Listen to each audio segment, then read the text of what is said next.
저는 올해 73, 이름은 조순애입니다.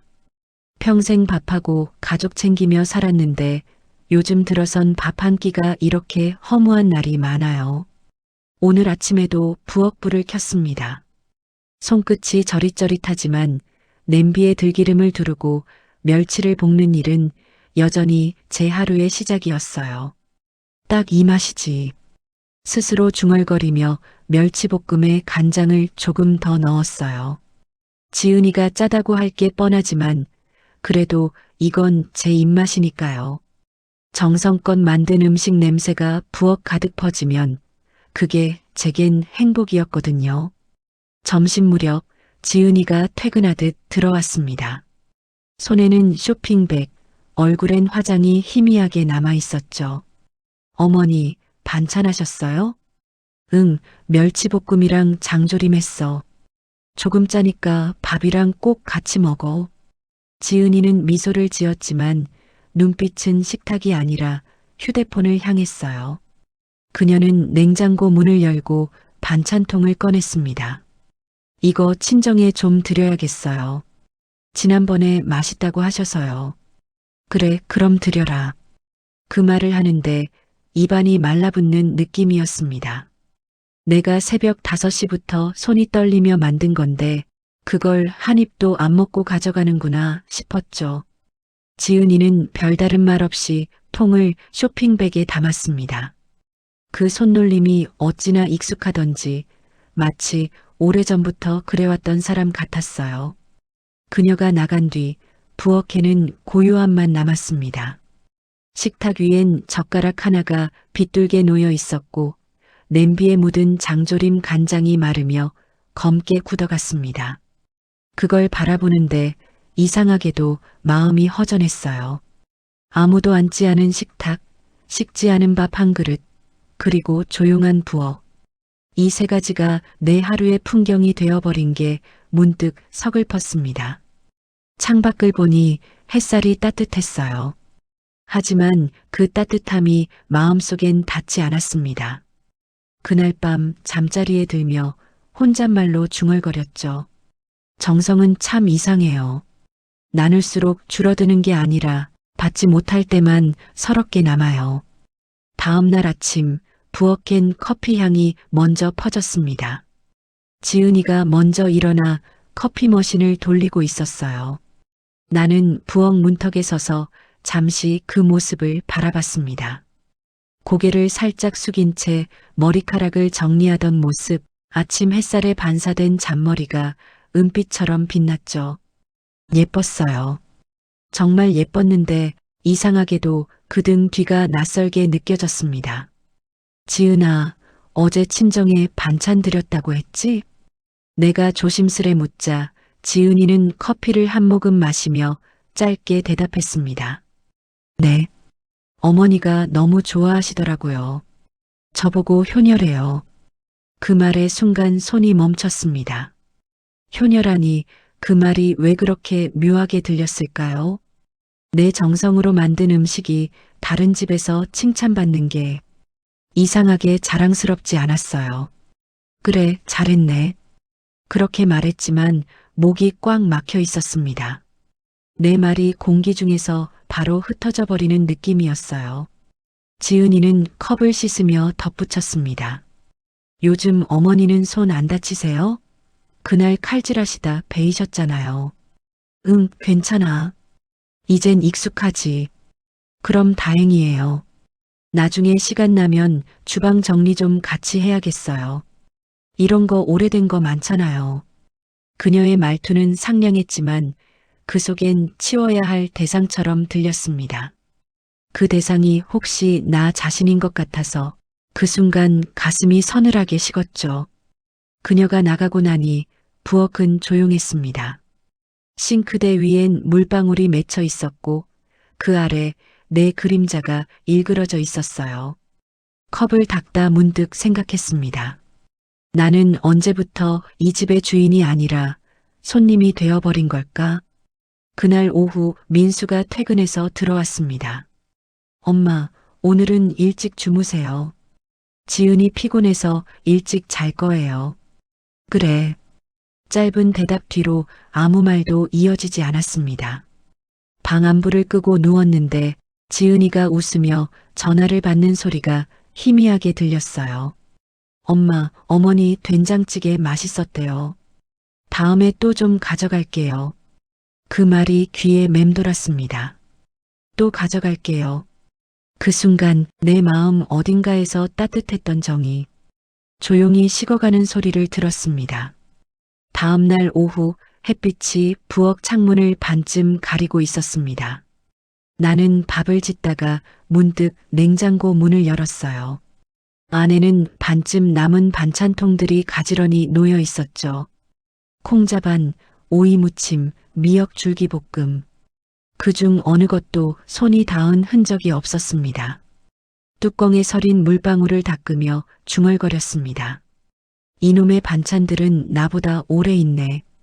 손끝에 닿는 냉기가 마음속까지 스며들었어요. 이 집의 냉장고는 너무나 깨끗했고 그 깨끗함 속에서 정이 말라가고 있었습니다. 잠시 후 현관문이 열리며 지은이가 들어왔습니다. 어머니 계셨어요? 그래, 밥 막 지으려던 참이야. 그녀는 가방을 벗어 식탁에 올려놓고 냉장고 문을 습관처럼 열었습니다. 아, 아직도 반찬 많네요. 저건 친정에 조금 가져가도 되죠? 그래, 뭐, 그럼. 나는 웃었지만 그 웃음 끝이 금세 흘러내렸습니다. 지은이는 통을 챙기며 휴대폰으로 누군가에게 메시지를 보냈어요. 엄마, 반찬 가져갈게요. 그 말소리에 젓가락이 손에서 미끄러졌습니다. 그녀는 눈길 한 번 주지 않고 계속 통을 정리했어요. 그 동작이 마치 일처럼 익숙했고 감정은 없었습니다. 잠시 후 그녀가 문을 나섰습니다. 문이 닫히자마자 부엌이 갑자기 조용해졌어요. 냉장고 안에서 기계음만 낮게 울렸습니다. 나는 천천히 그 문을 닫으며 혼잣말을 했죠. 정이 식으면 이렇게 되는구나. 따뜻할수록 금방 식는 법이지. 식탁 위엔 밥 한 공기와 김치 한 접시가 남아 있었습니다. 나는 젓가락을 들어 김치를 한 입 베어 물었습니다. 차갑고 짠맛이 입안에 번졌어요. 그 맛이 꼭 내 마음 같았습니다. 밤이 되자 민수가 들어왔습니다. 엄마, 지은이 오늘은 친정에 갔어요. 그래, 잘 갔겠지. 짧은 대화가 끝나자 다시 정적만 남았어요. 식탁 위 전등 불빛이 밥그릇에 반사되어 흔들렸습니다. 그 빛이 꼭 내 마음처럼 아른거렸습니다. 잠들기 전 냉장고 앞에 서서 문을 한 번 더 열었습니다. 안에는 반찬들이 여전히 그대로 있었어요. 그걸 보고 나직이 중얼거렸습니다. 냉장고 속은 늘 차갑고 반듯하네. 정은 뜨겁고 어지럽지만 그게 사람 사는 맛인데. 그리고 조용히 문을 닫았습니다. 문이 닫히는 딱 하는 소리가 마치 내 마음속 무언가가 완전히 닫히는 소리처럼 들렸습니다. 그날은 토요일이었어요. 오랜만에 가족끼리 식탁에 앉고 싶어서 아침부터 시장에 다녀왔습니다. 두부, 대파, 애호박, 그리고 직접 담근 된장을 챙겼죠. 오늘은 된장찌개를 좀 제대로 끓여봐야지. 혼잣말로 그렇게 말하며 냄비를 올렸습니다. 보글보글 끓기 시작하자 구수한 냄새가 부엌 가득 번졌어요. 된장이 팔팔 끓는 소리를 들으니 마음이 조금 따뜻해졌습니다. 이 냄새면 지은이도 좋아하겠지. 그렇게 생각하며 국물을 한 번 더 간봤습니다. 살짝 짭조름했지만 그게 또 밥맛을 살려주거든요. 점심 무렵 지은이가 현관문을 열고 들어왔습니다. 어머니, 냄새 좋네요. 그 한마디에 피로가 싹 풀리는 듯 했어요. 그래, 네가 좋아하는 된장찌개야. 한 입 먹어봐라. 지은이는 수저를 들어 국물 한 숟가락을 떠먹더니 이마를 찡그렸습니다. 조금 짜네요. 친정엄마는 된장에 설탕을 조금 넣어요. 그럼 부드러워지고 맛이 더 깔끔해져요. 그 말에 숟가락을 쥔 손이 순간 굳었습니다. 그래, 그럼 다음엔 그렇게 해볼게. 나는 부드럽게 웃었지만 입가가 떨렸습니다. 된장 냄새가 더 이상 구수하게 느껴지지 않았어요. 지은이는 휴대폰을 들고 짧게 통화를 하더니 말했습니다. 어머니, 엄마가 된장찌개 궁금하대요. 좀 가져가도 되죠? 그래, 가져가라. 그렇게 말하며 냄비를 밀어줬습니다. 그녀가 냄비를 들고 나가자 식탁 위엔 남은 김 몇 장과 밥 한 공기뿐이었어요. 그 밥이 식어가는 걸 가만히 바라봤습니다. 김이 점점 사라지고 국물 위에 기름방울만 남았죠. 그 방울들이 서로 닿지 못한 채 흩어져 있는 모습이 마치 우리 관계 같았습니다. 문이 닫히고 나니 부엌엔 정막이 내려앉았습니다. 그때 냄비에서 뽀글뽀글 끓던 소리가 서서히 사라지더니 이내 완전히 멈췄습니다. 그 순간 내 마음도 함께 식어버린 것 같았어요. 저녁이 되어도 지은이는 돌아오지 않았습니다. 식탁 위의 찌개는 완전히 식어서 굳어 있었습니다. 숟가락으로 한번 저어보니 된장이 밑바닥에 눌어붙어 타들어가 있었어요. 나는 그걸 바라보며 조용히 중얼거렸습니다. 정성도 마음도 결국은 타서 남는 게 없구나. 일요일 오후 햇살이 거실 바닥에 길게 비쳤습니다. 민수가 커피를 들고 제 앞에 앉았어요. 평소보다 진지한 표정이었습니다. 손끝으로 컵을 돌리며 망설이는 눈치였죠. 엄마, 요즘 지은이한테 너무 서운해하지 마세요. 그 한마디에 나는 뜨개질하던 손을 멈췄습니다. 내가 뭘 그렇게 했다고 그러니? 그게 아니라요. 지은이가 요즘 많이 예민해요. 회사 일도 많고 친정어머니 건강도 안 좋으시대요. 민수는 조심스러운 말투로 말을 이어갔습니다. 나는 잠시 고개를 끄덕였지만 속으론 이상하게 쓰라렸어요. 그래, 힘든 건 알지. 근데 아무리 그래도 인사는 해야 하는 거 아니냐?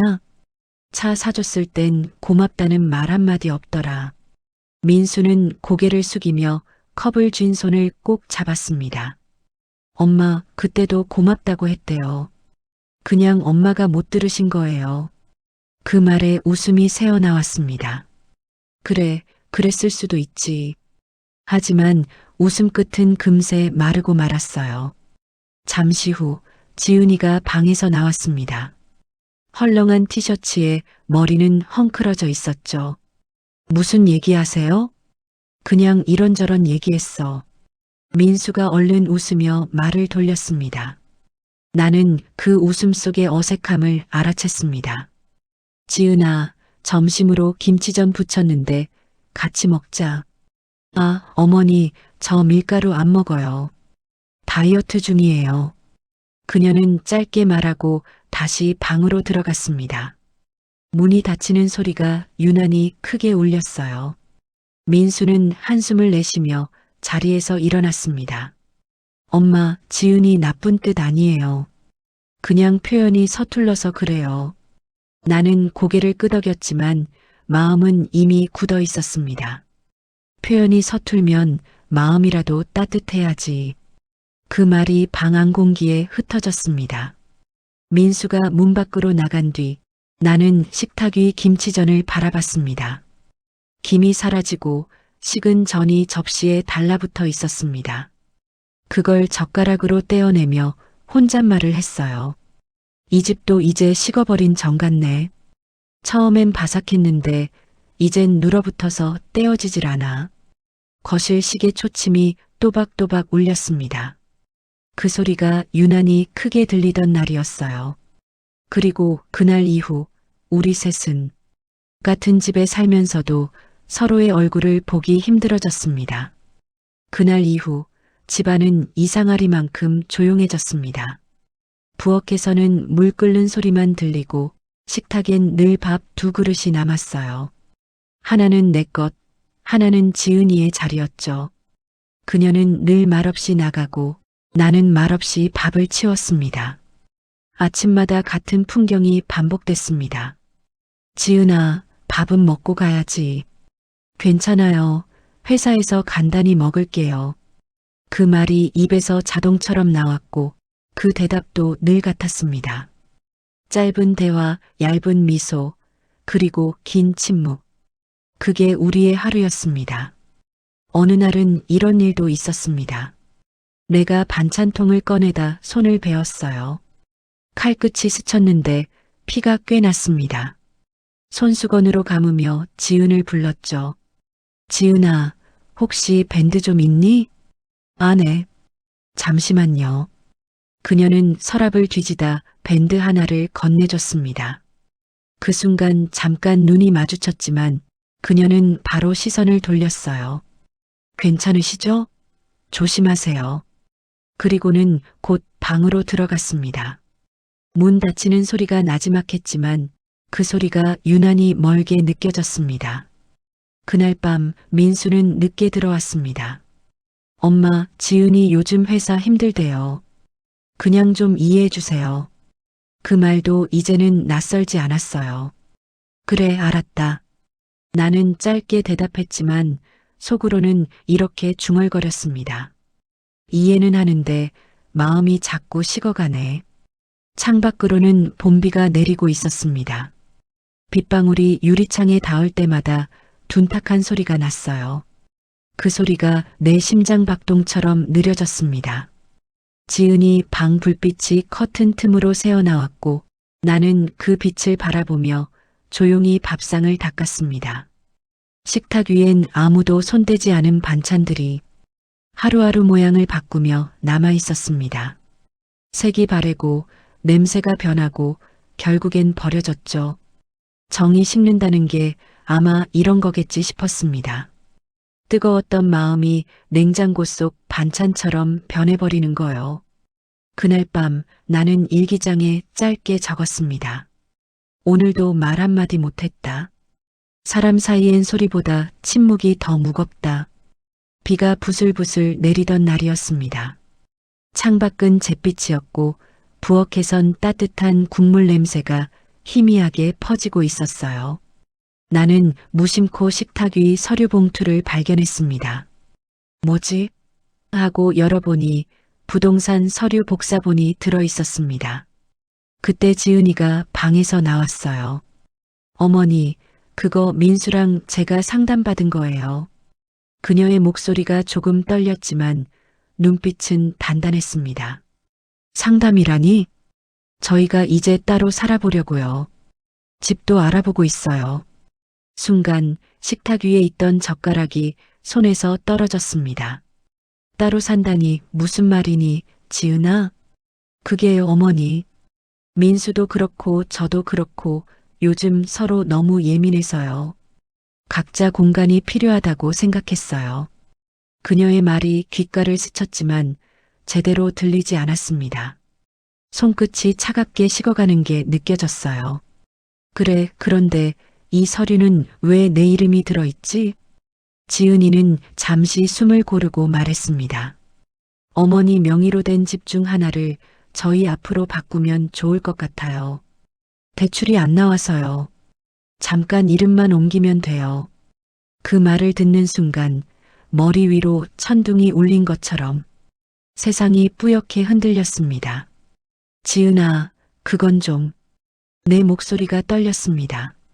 지은이는 제 표정을 살피지도 않고 담담히 말했어요. 요즘 세상에 다들 그렇게 해요.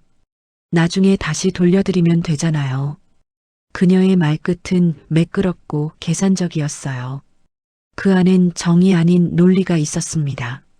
내가 평생 땀 흘려 마련한 집이었고 남편이 세상 떠난 뒤 유일하게 남은 내 삶의 자리였는데 그게 이렇게 쉽게 거래의 대상이 되는구나 싶었습니다. 지은아, 너도 살다 보면 알아. 남의 마음을 쉽게 쓰면 언젠간 갚을 때가 온다는 걸. 어머니, 저는 나쁜 뜻이 아니라. 알아. 다 현실 때문이지. 하지만 현실이 마음까지 바꾸면 그건 너무 슬픈 일이다. 그 말이 끝나자 지은이는 조용히 고개를 숙였습니다. 하지만 그 눈빛에는 미안함보다 불안함이 더 많았어요. 그녀는 가방을 들고 문 쪽으로 향했습니다. 민수랑 상의해 보세요. 전 나중에 다시 말씀드릴게요. 문이 닫히자 식탁 위 종이봉투가 덩그러니 남았습니다. 비는 여전히 내리고 있었고 창문 유리에 빗물이 길게 흘러내렸어요. 나는 천천히 손을 들어 서류를 접었습니다. 그 종이의 얇은 감촉이 손끝을 찔렀습니다. 그날 밤 나는 일기장에 한 줄을 남겼어요. 사람은 결국 마음이 아니라 서류로 이어지기도 하는구나. 그리고 펜을 내려놓으며 중얼거렸습니다. 정성으로 맺은 인연이 잉크 한 줄로 끊어질 줄은 몰랐네. 그날 밤 잠이 오지 않았습니다. 비는 그쳤지만 마음속에선 여전히 빗소리가 들렸어요. 방 안이 어둑했지만 나는 등을 기대 앉아 오래된 앨범을 꺼냈습니다. 표지가 닳고 모서리가 해진 낡은 사진첩이었죠. 그 속에는 내가 며느리로 살던 시절의 사진이 고이 잠들어 있었습니다. 20살간 넘었을 때 나는 지금의 시어머니 집에 들어왔습니다. 그분은 엄격했어요. 된장찌개 간이 세다, 빨래 개는 법이 다르다, 심지어 젓가락 놓는 방향까지 늘 지적하셨죠. 그때 나는 속으로 다짐했습니다. 나는 절대 저렇게 살지 말아야지. 내 며느리한텐 따뜻한 시어머니가 되어야지. 그런데 지금의 나는 그 시절의 시어머니와 너무 닮아 있었습니다. 나도 모르게 잔소리를 하고 말보다 눈빛으로 감정을 전하며 속으로는 내가 옳다는 자존심을 꼭 쥐고 있었죠. 그때의 내 얼굴이 지금의 지은이 얼굴로 겹쳐 보였습니다. 나는 사진 한 장을 꺼내 손끝으로 쓸었습니다. 젊은 내 얼굴 옆에서 시어머니가 어딘가 미묘한 미소를 짓고 있었습니다. 그 미소를 이제야 알겠어요. 그건 답답함을 감추는 웃음이었죠. 사랑하지만 표현할 줄 몰라서 서로에게 벽을 세우던 그 시절의 웃음이었습니다. 문득 시어머니가 하시던 말이 떠올랐습니다. 순애야, 사람 마음은 밥상 같단다. 너무 많이 올리면 상대가 부담스러워하지. 그 말을 그땐 몰랐습니다. 정성은 많을수록 좋은 줄만 알았어요. 하지만 이제야 알겠어요. 정성도 사랑도 때로는 적당히가 있어야 한다는 걸요. 창문을 열자 밤 공기가 스며들었습니다. 젖은 흙냄새가 방 안가득 퍼졌고 그 냄새 속에서 나는 오래전 시어머니의 목소리를 들은 듯 했습니다. 너도 나처럼 며느리 때문에 울 날이 있을 거다.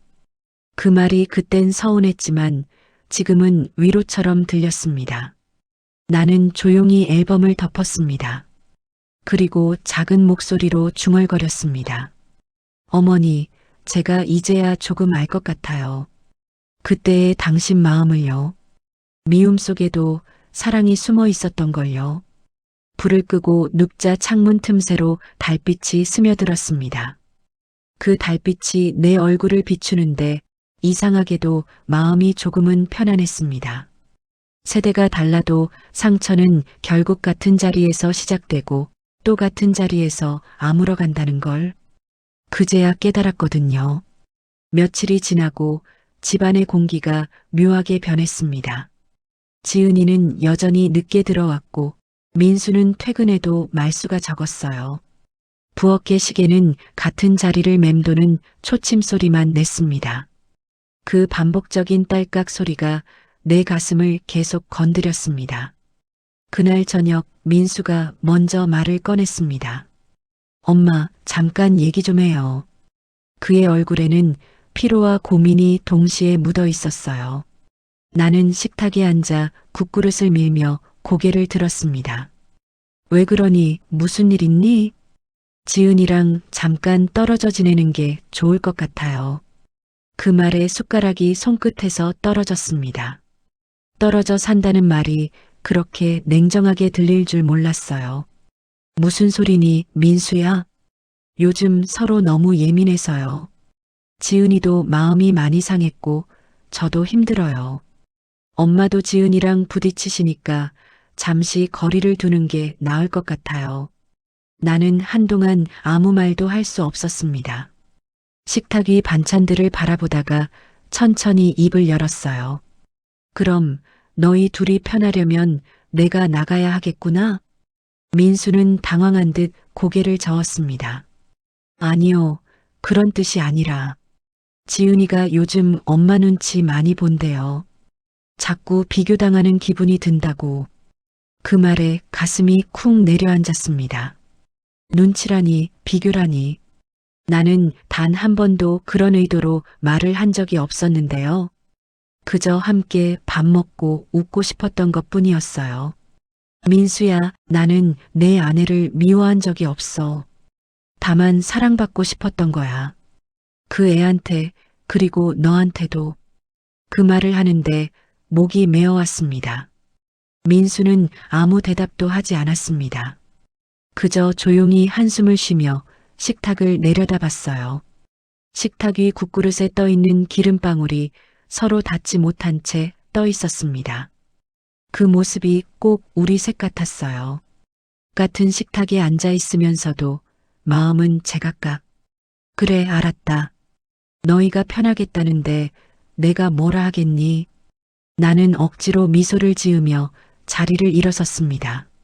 엄마, 그런 뜻이 아니에요. 괜찮아. 다 알고 있으니까. 방에 들어와 문을 닫으니 그제야 눈물이 쏟아졌습니다. 벽 너머로 민수의 목소리가 들렸습니다. 지은아, 우리 조금만 참고 하자. 엄마도 힘드실 거야. 그 말이 이상하게 허무하게 들렸어요. 참는 사람은 언제나 나였는데. 그날 밤 식탁 위에 밥그릇 2개가 그대로 식어갔습니다. 나는 일기장에 조용히 적었습니다. 아들은 늘 중간에 서 있다고 하지만 결국은 더 약한 쪽의 편을 드는 법이다. 그리고 그 약한 쪽이 이제는 내가 아니구나. 그날 이후 집안의 공기가 달라졌습니다. 예전엔 내가 먼저 부엌불을 켰는데 이젠 지은이가 나보다 먼저 일어나 커피를 내리고 있었습니다. 부엌은 여전히 내 손끝에 온기를 간직하고 있었지만 그 안에서 나는 점점 낯선 손님이 되어가고 있었어요. 어머니, 이 식탁이 좀 작아서 새 걸로 바꾸면 어떨까요? 지은이의 말에 순간 숨이 멎었습니다. 이 식탁은 남편이 살아있을 때 직접 나무 골라 만든 거였거든요. 기스도 많고 오래됐지만 그만큼 우리 가족의 세월이 새겨진 곳이었죠. 그래, 내가 편하면 바꿔라. 입에서는 그렇게 나왔지만 속으론 식탁 위에 남은 모든 기억이 하나씩 부서지는 느낌이었습니다. 며칠 뒤 새 식탁이 배달되었습니다. 유광이 도는 하얀색 상판, 반짝거리는 의자들. 빛은 곱게 비쳤지만 너무 차가웠어요. 그 위엔 아무런 흔적도 냄새도 없었습니다. 내가 수십 년간 닦던 나무결의 온기가 사라지고 그 자리를 깨끗함이 대신 차지했습니다. 지은이는 식탁 위에 조그만 꽃병을 올렸습니다. 어머니, 이게 요즘 유행이에요. 심플하고 깔끔하죠? 나는 억지로 미소를 지었습니다. 응, 참 깨끗하네. 하지만 마음속에서는 또 다른 목소리가 속삭였어요. 정은 깨끗한 게 아니야. 때로는 얼룩이 남아야 따뜻한 건데. 저녁이 되어 민수가 들어왔습니다. 지은이는 새 식탁에 놓인 그릇을 보며 말했어요. 민수야, 어때? 훨씬 환해 보이지? 그러네. 예쁘다. 민수의 짧은 대답에 나는 조용히 숟가락을 들었습니다. 그 식탁 위에서 먹는 밥이 왜 그렇게 낯선 맛이었을까요? 같은 쌀, 같은 반찬인데도 밥 한 술이 목에 걸렸습니다. 식사를 마치고 방으로 들어가려다 뒤돌아봤습니다. 식탁 위 조명에 반사된 하얀 빛이 내 그림자를 길게 늘리고 있었습니다. 그 그림자가 식탁 끝에 닿자 마치 잘려나가듯 사라졌어요. 그 순간 깨달았습니다. 이제 이 집엔 내 그림자가 설 자리가 없다는 걸요. 나는 조용히 불을 끄고 방으로 들어갔습니다. 불 꺼진 부엌에서 식탁 위 꽃병이 희미하게 반짝이고 있었습니다. 그 반짝임이 이상하게 눈물처럼 보였어요. 추석을 사흘 앞둔 날이었습니다. 아침부터 장을 보고 나물 손질을 했어요. 손끝에 묻은 들기름 냄새가 고소했지만 마음 한쪽은 괜히 불안했습니다. 명절이면 가족이 모여야 반가워야 하는데 이젠 그게 두렵기만 했습니다. 어머니, 올해는 너무 많이 하지 마세요. 명절 음식은 간단히 해도 돼요. 지은이가 장보는 나를 보며 말했습니다. 그 말이 틀린 건 아니었지만 어딘가 모르게 내 일상을 부정당하는 기분이었어요. 그래도 명절인데 손이 좀 가야지. 요즘엔 그렇게 안 해요. 효율이 더 중요하죠. 그녀의 말은 분명 논리적이었지만 그 논리 속엔 온기가 없었습니다. 저녁이 되자 민수가 들어왔습니다. 엄마, 지은이 말 좀 들어요. 명절마다 엄마 혼자 고생하시잖아요. 그 말에 손에 들고 있던 무채를 멈췄습니다. 고생이라니, 이게 내 일이지. 엄마가 즐거우시면 다행인데. 지은이도 그게 부담될 수 있잖아요. 그때 지은이가 덧붙였습니다. 저는 어머니가 그렇게까지 하시는 게 좀 힘들어요. 아무리 해도 어머니 스타일엔 못 미치니까요. 그 말에 순간 숨이 막혔습니다. 지은아, 내가 너한테 뭐라 한 적 있니? 아니요, 직접적으로는 아니지만 항상 부족한 느낌이 들어요. 어머니 눈치 보이기도 하고. 그 말이 끝나자 공기가 묘하게 얼어붙었습니다. 민수는 말없이 한숨을 쉬었고 나는 들고 있던 젓가락을 내려놓았습니다. 그래, 내가 눈치 주는 사람으로 보였구나. 그런 뜻은 아니에요. 아니야, 괜찮다. 말은 그렇게 했지만 가슴속에서는 무언가 무너져 내렸습니다. 식탁 위 전등이 부엌 유리창에 반사되어 세 사람의 얼굴을 비췄습니다. 그중 어느 얼굴도 웃고 있지 않았어요. 그날 밤 명절 음식을 하던 내 손이 멈췄습니다. 칼끝이 도마 위를 스칠 때마다 탁, 탁 하는 소리가 마음속 벽에 부딪혔어요. 나는 도마 위의 재료들을 바라보며 중얼거렸습니다. 같은 재료로도 맛이 달라지지. 마음이 다르면 음식도 사람도 금세 식는 법이지. 그날 이후 명절 음식은 예전처럼 풍성하지 않았습니다. 대신 식탁 위엔 서로의 눈치를 살피는 침묵이 더 많이 올라왔습니다. 명절 아침, 부엌은 전쟁터처럼 분주했습니다. 칼이 도마를 두드리는 소리, 끓는 기름의 지글거림, 그리고 그 사이를 오가는 긴장된 숨소리. 예전엔 이 시간이 제일 행복했는데 이젠 그 소리 하나하나가 마음을 조여왔습니다. 지은이는 앞치마를 두르고 부엌에 서 있었습니다. 어머니, 전 부칠 때 기름 너무 많이 두르지 마세요. 요즘은 에어프라이어로 하면 깔끔해요. 그녀의 말에 나는 잠시 멈췄습니다. 그래, 그래도 저는 기름맛 아니니? 기름 냄새가 옷에 배잖아요. 깔끔한 게 좋아요. 그녀는 한 손으로 전을 뒤집고 다른 한 손으론 휴대폰으로 타이머를 맞췄습니다. 정확하고 빠른 동작이었어요. 반면 나는 익숙하게 전을 뒤집다가 기름이 튀어 손등을 살짝 데웠습니다. 아이고, 어머니, 그래서 제가 하지 말랬잖아요. 지은이가 재빨리 키친타월을 내밀며 말했습니다. 그 말투엔 걱정보다는 짜증이 섞여 있었어요. 괜찮아. 이런 건 늘상 있는 일이야. 나는 웃으려 했지만 그 미소는 금세 무너졌습니다. 잠시 후 그녀가 전을 접시에 옮기며 말했습니다. 이제 부엌 일은 제가 할게요. 어머니는 좀 쉬세요. 쉬라고? 내가 안 하면 누가 하니? 저요. 어머니는 손도 다치셨잖아요. 그녀의 말은 다정했지만 그 안엔 단호함이 있었습니다. 이제 여긴 제 영역이에요 하는 눈빛 같았어요. 그 말을 듣는 순간 내 오랜 세월이 서 있던 부엌 바닥이 낯설게 느껴졌습니다. 그래, 내가 하려면 해라. 그렇게 말하며 뒤로 물러섰지만 손끝에 남은 기름 냄새가 쉽게 지워지지 않았습니다. 그 냄새 속엔 내 청춘, 내 노동, 내 가족이 함께 배어 있었거든요. 식탁 위엔 지은이가 부친 전이 차곡차곡 쌓였습니다. 깔끔했고 모양도 일정했지만 어딘가 공기가 차가웠습니다.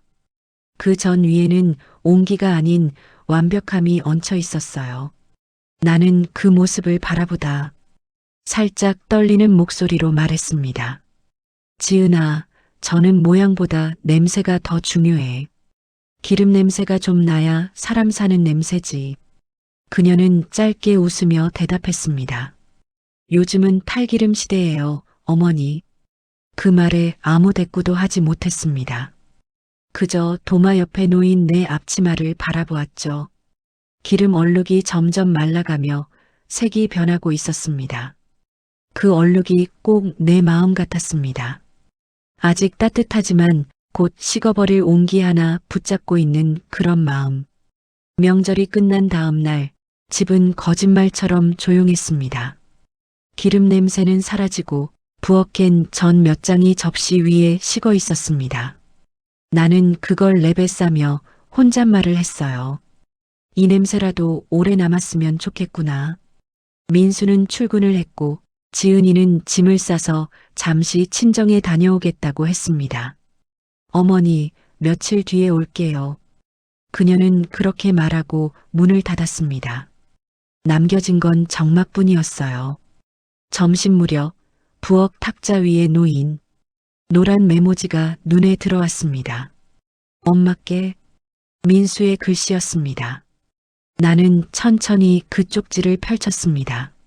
엄마, 요즘 엄마가 많이 외로워 보이셔서 걱정이에요. 지은이도 마음이 약한데 표현을 잘 못해요. 둘 다 제 소중한 가족이라 한쪽이 상처받는 게 제일 힘듭니다. 어릴 때 엄마 밥상은 세상에서 제일 따뜻했어요. 근데 요즘 그 밥상이 좀 무거워졌어요. 제가 더 잘할게요. 지은이도 곧 마음을 열 거예요. 엄마, 너무 마음 닫지 마세요. 민수 드림 마이너스. 글씨는 삐뚤었지만 한 글자 한 글자에 진심이 묻어 있었습니다. 나는 종이를 들고 의자에 앉았습니다. 손끝이 떨리고 눈이 흐려졌어요. 이 녀석이 다 큰 줄만 알았는데 모구름이 턱까지 차올랐습니다. 그동안 민수는 지은이 편만 든다고 생각했는데 그게 아니었어요. 그 아이는 양쪽을 다 끌어안으려 애쓰고 있었던 거예요. 잠시 후 종이 한 귀퉁이에 기름 자국이 묻어버렸습니다. 내 손에 남은 기름이 닿은 거였죠. 그 얼룩이 마치 내 눈물 같았어요. 지워지지 않고 남아버리는 감정의 자국. 나는 쪽지를 식탁 한가운데 놓고 그 위에 작은 접시 하나를 올려뒀습니다. 그 접시에는 식어버린 전 한 조각이 있었습니다. 민수야, 너라도 이 맛을 기억해라. 그 말이 저절로 흘러나왔습니다. 창밖을 보니 겨울 햇살이 희미하게 내려앉고 있었어요.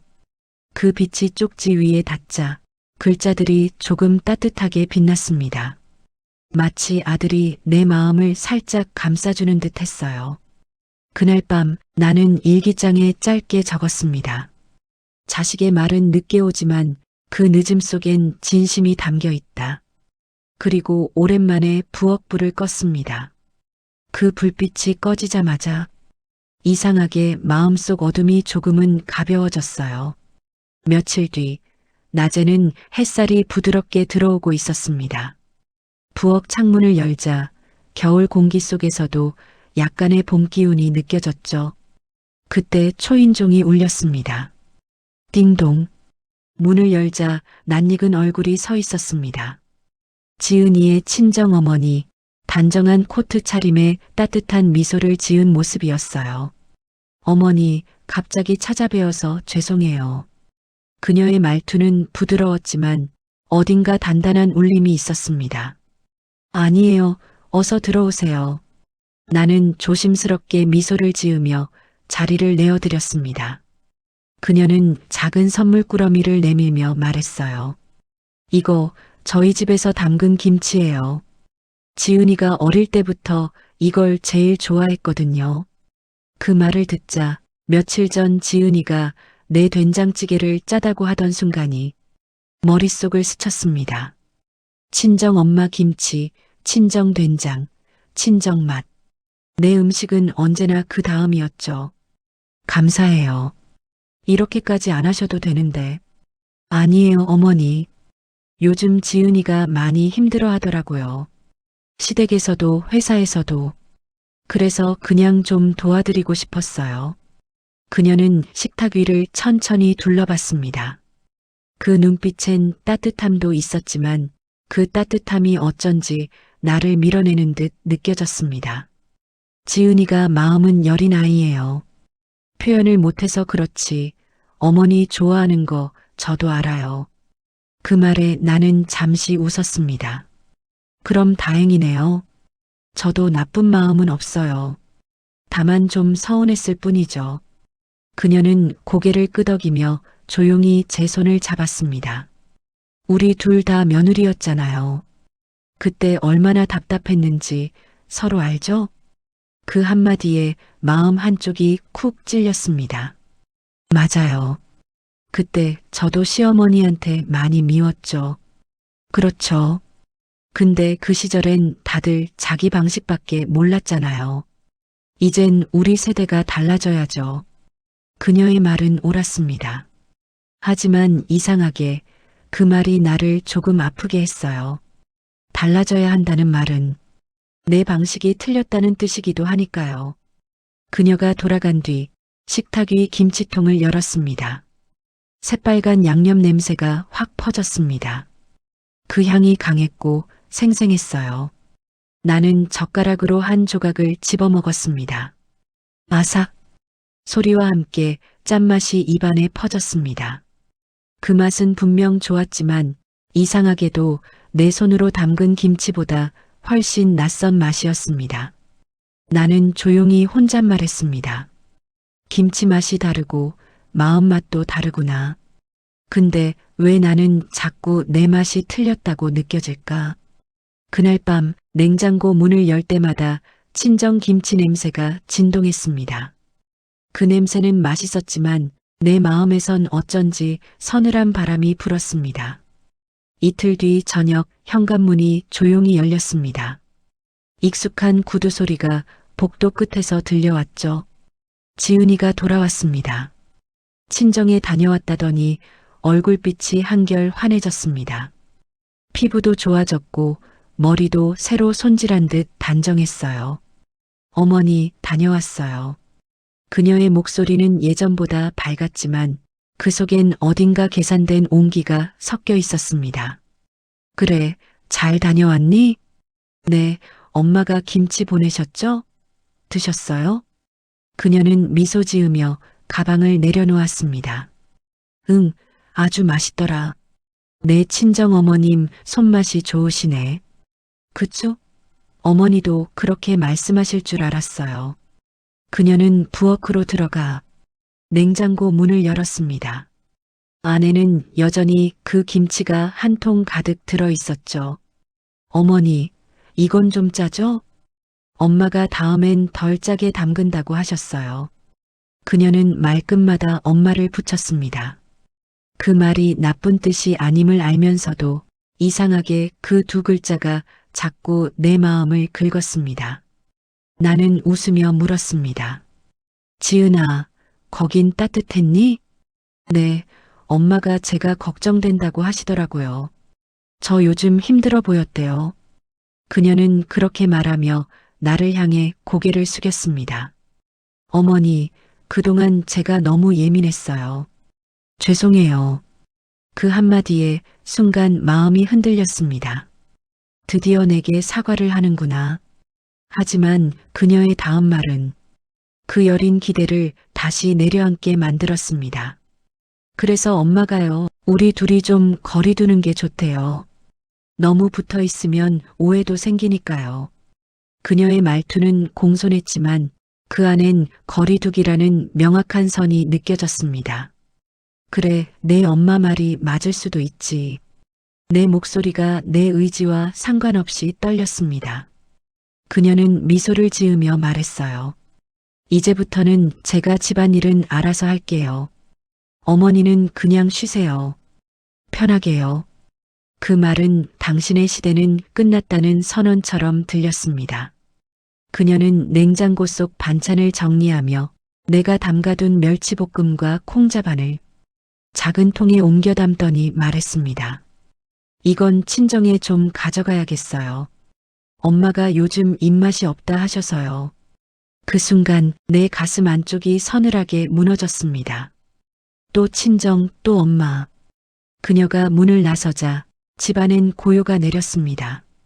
식탁 위엔 내가 덮어둔 보자기 아래로 내 손으로 만든 반찬통 하나가 비어 있었습니다. 나는 그 보자기를 들춰보다 살며시 다시 덮었습니다. 그리고 혼잣말처럼 중얼거렸습니다. 이제 내 음식은 나눠 먹는 게 아니라 남는 거구나. 창밖에 불빛이 흔들렸습니다. 그 빛이 내 손등에 닿자 그제야 눈물이 한 방울 떨어졌습니다. 그 눈물은 식탁 위에 조용히 번져 작은 얼룩이 되어 남았습니다. 내 생일은 조용히 오고 또 조용히 지나가는 날이었습니다. 예전엔 남편이 장미 한 송이라도 사오곤 했지만 이젠 그런 낭만은 세월 속으로 다 묻혀버렸죠. 올해도 별 기대는 없었습니다. 그저 평소처럼 아침에 일어나 밥을 하고 잠깐 마당의 화분에 물이나 주며 하루를 보내려 했어요. 그런데 그날은 이상하게 집이 고요했습니다. 지은이는 아침 일찍 나가고 민수도 출근했어요. 그래, 둘 다 바쁘겠지.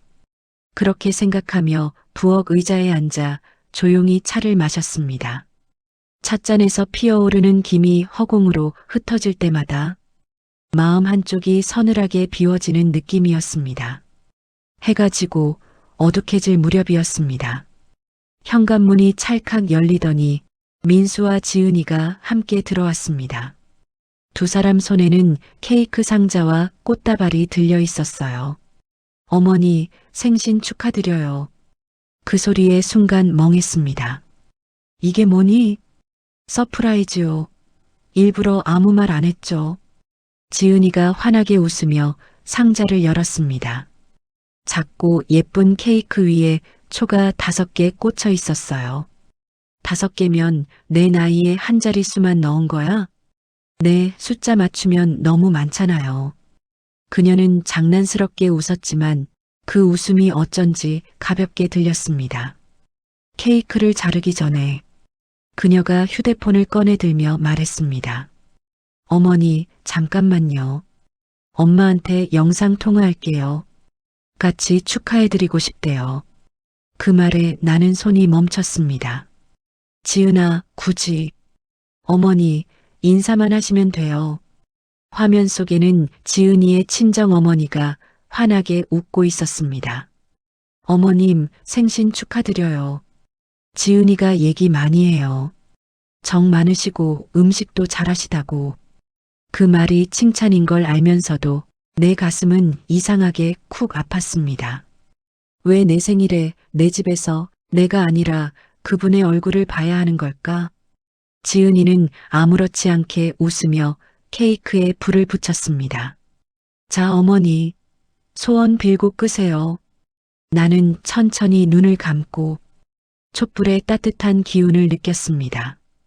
그저 이 집이 조금만 더 따뜻했으면 좋겠다. 그게 내 유일한 소원이었습니다. 촛불이 꺼지고 박수가 울렸습니다. 그런데 순간 지은이의 폰 너머로 친정 어머니의 목소리가 들렸습니다. 지은아, 그릇은 새로 산 거니? 아이고, 깔끔하네. 예전 그 그릇보다 훨씬 낫다. 그 말 한마디에 내 손끝이 찻잔을 건드려 버렸습니다. 잔이 바닥에 떨어져 산산이 부서졌습니다. 순간 공기가 얼어붙었습니다. 어머니, 괜찮으세요? 지은이가 다가왔지만 나는 그저 조용히 미소 지었습니다. 괜찮아. 오래돼서 깨질 때가 됐나 봐. 그 말은 잔을 향한 게 아니라 나 자신에게 하는 말 같았습니다. 밤이 깊어가고 두 사람은 웃으며 케이크를 치웠습니다. 나는 혼자 식탁에 앉아 부서진 잔의 조각을 바라봤습니다. 그 조각에 비친 내 얼굴이 낯설게 일그러져 있었어요. 이 집의 생일은 이제 나보다 그들 둘의 축제가 되었구나. 나는 그 조각을 조심히 쓸어 담으며 속삭였습니다. 이제 정말 내려놓을 때가 온 모양이네. 다음 날 아침 부엌 창문으로 겨울 햇살이 희미하게 들어왔습니다. 테이블 위엔 아직 치우지 못한 케이크 조각이 남아 있었어요. 하얀 생크림이 굳어버린 채 작은 포크 자국만이 덩그러니 남아 있었습니다. 나는 그걸 바라보다 천천히 손을 뻗어 접시를 닦았습니다. 조용히, 아주 천천히. 그 동작이 어쩐지 내 마음을 닮아 있었습니다. 이제는 정말 비워야겠구나. 부엌 한쪽에는 여행용 가방이 하나 서 있었습니다. 며칠 전 민수가 출장 갈 때 쓰던 작은 캐리어였죠. 거기에 옷 몇 벌, 세면도구, 그리고 일기장 한 권을 넣었습니다.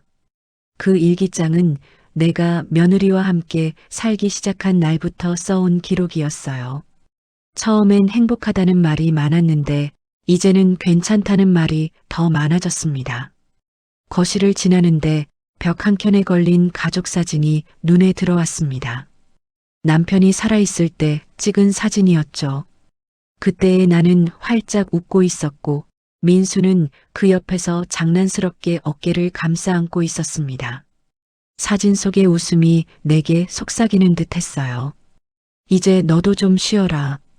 그 말을 듣는 듯 마음이 조금 편해졌습니다. 지은이가 방에서 나와 물었습니다. 어머니, 어디 가세요? 잠깐 친구 집에 다녀올게. 요즘 추운데 괜찮으시겠어요? 응, 괜찮아. 나도 바람 좀 쐬고 싶어서. 그녀는 잠시 멈칫하더니 조심스럽게 말했어요. 그럼 다녀오세요. 필요한 건 제가 챙길게요. 그 말이 다정했지만 이상하게 마음에 빈 공간을 남겼습니다. 현관 앞에 서서 신발을 신는데 갑자기 그녀가 물었습니다. 어머니, 언제 돌아오세요? 나는 잠시 생각하다가 웃었습니다. 그건 나도 잘 모르겠네. 그냥 마음이 편해질 때쯤? 그녀는 고개를 끄덕이며 말했습니다. 그래도 연락은 주세요. 알겠어. 문이 닫히는 순간 내가 평생 지켜온 집이 낯선 호텔방처럼 느껴졌습니다. 익숙한 공간인데 내 자리가 더 이상 없었어요. 밖으로 나오니 찬 바람이 얼굴을 스쳤습니다. 하지만 이상하게 따뜻했습니다. 마치 오래 묵은 방 안의 답답한 공기를 한 번에 털어내는 기분이었어요. 버스 정류장에 앉아 가방을 무릎 위에 올려놓았습니다. 손끝이 떨렸지만 마음은 오랜만에 조용했습니다. 버스가 도착하고 문이 열렸습니다. 나는 천천히 발을 들였습니다. 그 순간 뒤에서 민수의 목소리가 들렸습니다. 엄마. 나는 뒤돌아봤습니다. 그의 얼굴엔 놀람과 걱정이 뒤섞여 있었어요. 어디 가세요? 그냥 나 좀 쉬러. 엄마, 그냥 집에서 쉬세요. 지은이도. 아니야, 민수야. 나는 부드럽게 말을 잘랐습니다. 이제 너희 집은 너희 둘의 공간이야. 나는 내 마음이 쉴 곳을 찾아야 할 것 같아. 민수는 아무 말도 못하고 서 있었습니다. 버스가 천천히 움직이기 시작. 창밖으로 그 아이의 모습이 점점 작아졌습니다. 눈물이 차오르려 했지만 이상하게 웃음이 먼저 나왔습니다. 그래, 이렇게라도 떠나야겠지. 창밖의 겨울 햇살이 내 손등 위에 부드럽게 내려앉았습니다. 그 빛이 따뜻해서 나는 오랜만에 살아있다는 기분이 들었습니다. 버스는 도시 외곽을 벗어나 한참을 달렸습니다. 창밖으로 보이는 풍경은 점점 낮아지고 회색 빌딩 대신 황토색 지붕과 밭이 눈에 들어왔습니다. 논바닥엔 하얗게 서리가 내려앉아 있었고 겨울볕이 그 위를 살짝 어루만지고 있었죠. 여기서 내릴게요. 기사에게 인사하고 내린 곳은 내 오랜 친구 영숙이의 집 근처였습니다. 그녀는 남편을 먼저 보내고 지금은 혼자 밭을 일구며 살고 있었죠. 순애야, 웬일이야? 얼굴 보기도 힘든 사람. 영숙이는 반가워하며 내 손을 덥석 잡았습니다. 그냥 좀 쉬고 싶어서. 갑자기 와서 미안해.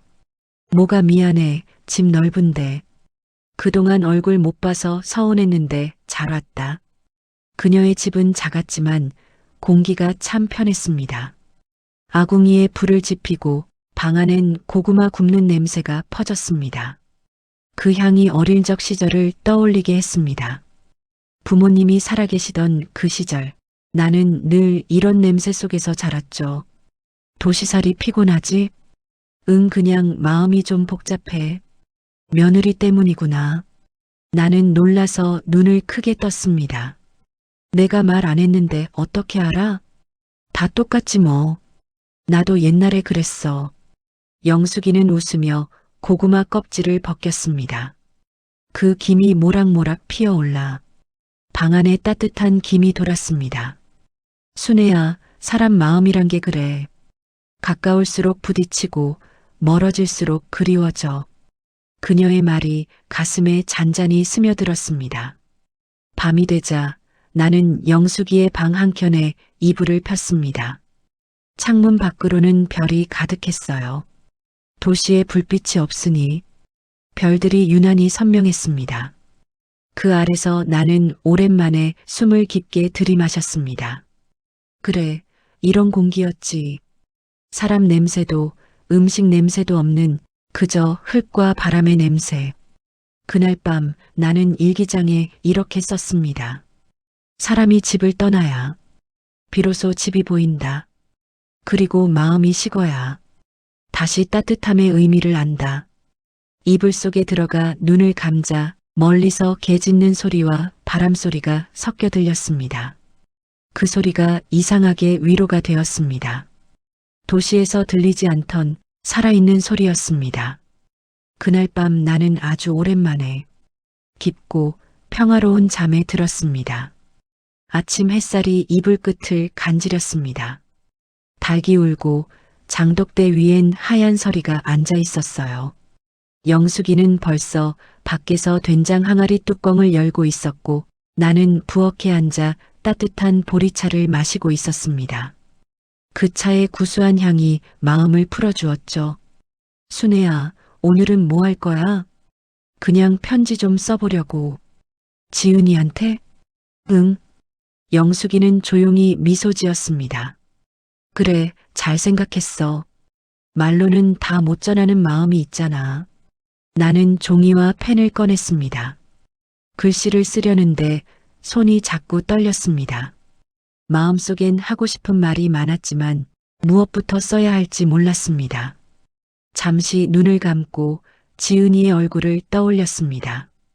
그녀가 처음 시집에 왔을 때 낯설고 어색한 웃음으로 나를 어머니라 부르던 그 순간, 그때의 눈빛은 분명 따뜻했습니다.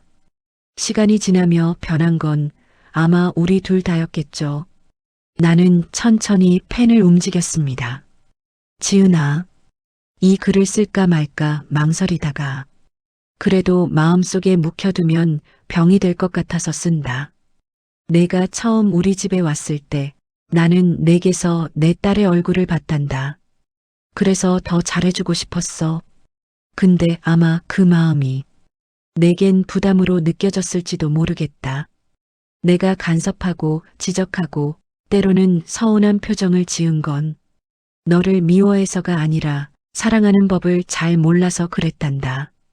나는 평생 참는 법만 배워왔지 표현하는 법을 배우지 못했거든. 그래서 너한테까지 그 서툰 사랑을 물려준 것 같아 미안하다. 내 친정 어머님도 참 좋은 분 같더라. 그분처럼 따뜻하게 내 곁을 지켜줄 사람이 있어서 다행이야. 나도 이제는 조금 떨어져서 너희를 바라보려 해. 그래도 가끔 내가 힘들 땐 이 엄마 생각도 좀 해줬으면 좋겠다. 내가 그리워서가 아니라 내가 사랑받았던 기억으로 남고 싶어서야. 몸은 멀리 있어도 마음은 늘 곁에 있을게. 어머니가 마이너스. 펜을 놓는 순간 눈물이 종이에 뚝뚝 떨어졌습니다. 글씨가 번졌지만 이상하게 그 자국이 더 진심 같았습니다. 편지를 봉투에 넣고 서울동 민수 지은에게 주소를 또박또박 적었습니다. 그 작은 봉투 하나에 지난 몇 해의 오해와 미움 그리고 그리움이 모두 담겨 있는 것 같았습니다. 나는 영숙이에게 말했습니다. 이거 내 대신 붙여줄래? 그래, 맡겨. 이 편지 한 통이면 내 마음도 조금은 가벼워질 거야. 그날 저녁 영숙이의 아들이 읍내로 내려가며 그 편지를 붙였습니다. 나는 마당에 서서 멀어지는 차를 한참 바라봤습니다. 가거라 내 마음아. 그 말이 바람에 섞여 멀리 흩어졌습니다. 그날 저녁 지은이는 퇴근 후 현관문 앞에서 우편함을 열었습니다. 그 안엔 낡은 흰색 봉투 하나가 들어 있었어요.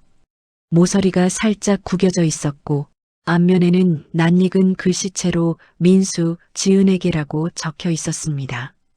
그녀는 봉투를 들고 한참을 서 있었습니다. 어머니? 짧게 중얼거리며 그 손끝이 잠시 망설이다가 천천히 봉투를 찢었습니다. 안에는 손으로 꾹꾹 눌러 쓴 편지 한 장이 들어 있었습니다. 그녀는 소파에 앉아 조심스레 펼쳤습니다. 글씨는 일정하지 않았고 군데군데 번져 있었지만 그만큼 마음이 느껴졌습니다. 처음엔 천천히, 그러다 어느 순간부터는 숨이 막히듯 빠르게 읽기 시작했어요. 내 딸의 얼굴을 봤단다. 사랑하는 법을 몰라서 그랬단다. 그 문장들이 그녀의 가슴을 하나씩 두드렸습니다. 눈가가 서서히 젖었습니다. 사랑하는 법을 몰랐다. 그 한 줄에서 그녀는 무언가 안에서 뻐근하게 무너지는 걸 느꼈습니다. 지은이는 잠시 눈을 감았습니다. 기억 속에서 떠올랐어요. 시집 첫날 어색한 웃음을 지으며 시어머니가 건넸던 따뜻한 미역국 한 그릇, 그리고 자신이 짜다라고 말했을 때 순간 굳어버렸던 그분의 표정, 그 표정이 이제야 이해되었습니다. 그때 어머니, 그 미소 속에 상처가 있었구나. 그녀는 낮게 중얼거렸습니다. 민수가 거실로 들어왔습니다. 지은아, 왜 그래? 편지 어머니가 보내셨어. 그녀는 손에 쥔 종이를 떨리는 손으로 보여주었습니다. 민수가 편지를 잠시 읽고 아무 말도 하지 못했습니다. 두 사람은 한동안 조용히 앉아 있었습니다. 그저 서로의 손만 살짝 잡은 채로요. 지은이가 조용히 말했습니다. 나 그동안 너무 어머니만 탓했나 봐. 지은아. 아니, 정말 그래. 그분은 나처럼 사랑을 배우지 못하셨을 뿐이야. 그게 미움으로 보였던 거야. 민수는 고개를 끄덕였습니다. 엄마가 그 말 들으면 좋아하시겠다. 응, 나 직접 말할래. 이 편지 그냥 두지 않을 거야. 그녀는 봉투를 다시 곱게 접어 책상 위에 올려두었습니다. 그 위로 부드러운 스탠드 불빛이 내려앉았습니다. 그 빛이 종이 위에 번진 글씨를 따뜻하게 감싸고 있었습니다. 그녀는 마지막으로 편지를 다시 읽으며 속삭였습니다. 어머니, 저도 미안했어요. 이제야 조금 알 것 같아요. 그때 어머니가 나를 진심으로 사랑하셨다는 걸. 창밖엔 눈이 내리기 시작했습니다. 하얀 눈송이가 조용히 떨어져 유리창에 부딪힐 때마다 그녀의 마음속에도 차갑던 감정이 조금씩 녹아내리고 있었습니다. 며칠 후 아침, 지은이는 버스 정류장 앞에 서 있었습니다. 손에는 하얀 봉투 하나와 작은 유리병에 담긴 꽃 한 송이가 들려 있었어요. 그 봉투엔 짧게 적혀 있었습니다. 어머니께. 버스가 천천히 멈추고 문이 열리자 찬 공기가 훅 들어왔습니다.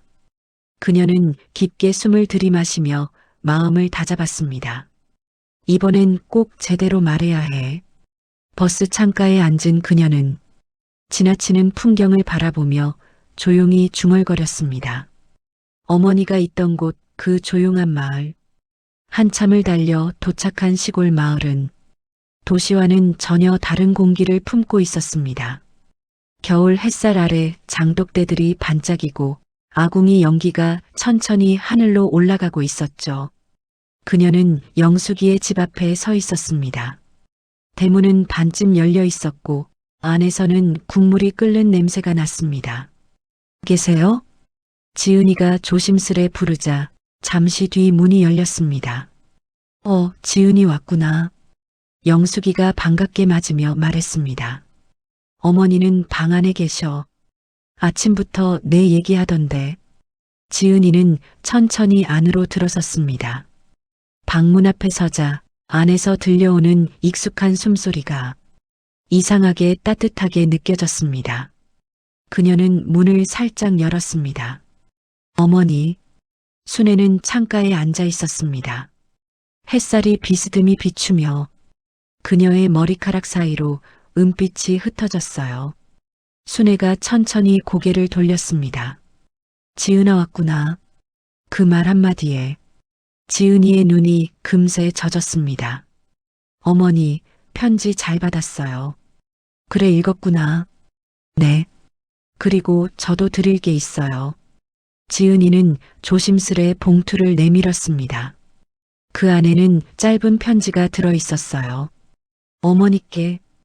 이제야 조금 알 것 같아요. 어머니가 저를 얼마나 아끼셨는지. 저는 늘 비교받는다고만 느꼈지만 사실은 사랑받는 게 서툴어서 그 마음을 오해했던 것 같아요. 앞으로는 저도 배워볼게요. 어머니처럼 서툴더라도 진심으로 사랑하는 법을요. 지은 드림 마이너스. 순애는 봉투를 두 손으로 받았습니다. 그 손끝이 미세하게 떨렸지만 입가엔 잔잔한 미소가 번졌습니다. 지은아, 고맙다. 이제야 서로 마음이 닿았네.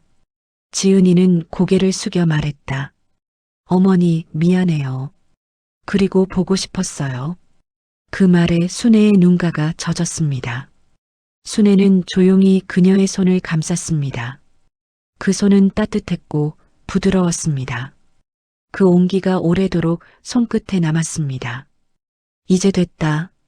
미안하단 말보다 이 손이 더 고마워. 두 사람은 그렇게 손을 잡고 한참을 말없이 앉아 있었습니다. 창밖에는 늦겨울 햇살이 천천히 내려앉았고 그 빛이 두 사람의 어깨를 부드럽게 감쌌습니다. 그날 오후 영숙이는 멀리서 그 장면을 지켜보며 미소를 지었습니다. 그래, 이제야 봄이 오네. 방 안엔 오랜만에 웃음소리가 흘렀습니다. 그 웃음은 서툴고 조심스러웠지만 분명 진심이었습니다. 다음 날 아침 닭이 울고 마을의 골목길이 햇살에 반짝였습니다. 하얀 김이 아궁이에서 피어오르고 창문 사이로 바람이 살짝 스며들었죠. 순애는 일찍 일어나 부엌에 불을 지폈습니다. 지은이도 낯설게 잠에서 깨어 부스스한 머리로 나왔어요. 어머니, 제가 도와드릴게요. 그래, 그럼 이 국 좀 저어봐라. 지은이는 주걱을 들고 조심스레 국을 적기 시작했습니다. 냄새가 정말 구수하네요. 된장 직접 띄운 거야. 이게 바로 진짜 된장 냄새지. 아, 그래서 이렇게 깊은 향이 나는구나. 지은이는 놀란 듯 고개를 끄덕였습니다. 그녀의 손끝엔 아직 익숙지 않은 서툼이 있었지만 순애는 그 서툼이 사랑스럽게 느껴졌습니다. 지은아, 불색이 너무 세다. 조금만 줄여봐. 아, 네네. 두 사람의 대화는 짧았지만 그 사이 공기는 한결 부드러웠습니다. 국이 보글보글 끓자 순애는 작은 접시에 떠서 지은에게 내밀었습니다. 한번 먹어봐라. 지은이는 뜨거운 국물을 후후 불며 한 입 먹었습니다. 그리고 천천히 웃었습니다. 어머니, 이 맛 어디서도 못 나는 맛이에요. 그 말에 순애는 살짝 눈을 피했습니다. 그냥 오래 끓이면 되는 거야. 하지만 속으로는 말했죠. 이제야 내 입에서 듣는구나, 그 말. 점심 무렵 두 사람은 함께 시장에 다녀왔습니다. 시골 장터는 소박했지만 활기가 넘쳤어요. 순애는 고구마를 고르고 지은이는 옆에서 주머니를 뒤지며 현금을 꺼냈습니다. 어머니, 제가 낼게요. 됐다. 내가 낼게. 아니요, 이번엔 제가요. 순애는 순간 웃음이 터졌습니다. 그래, 그럼 이번엔 내가 사. 다음엔 내가 살게. 그 말에 두 사람은 동시에 웃음을 터뜨렸습니다. 저녁이 되자 영숙이까지 함께 앉아 세 여자가 식탁을 둘러앉았습니다. 된장국, 고구마, 김치 한 접시, 그리고 소박한 나물 몇 가지뿐이었지만 식탁 위엔 오랜만에 온기가 있었습니다. 지은이와 순애가 동시에 젓가락을 들었습니다. 어머니, 드세요.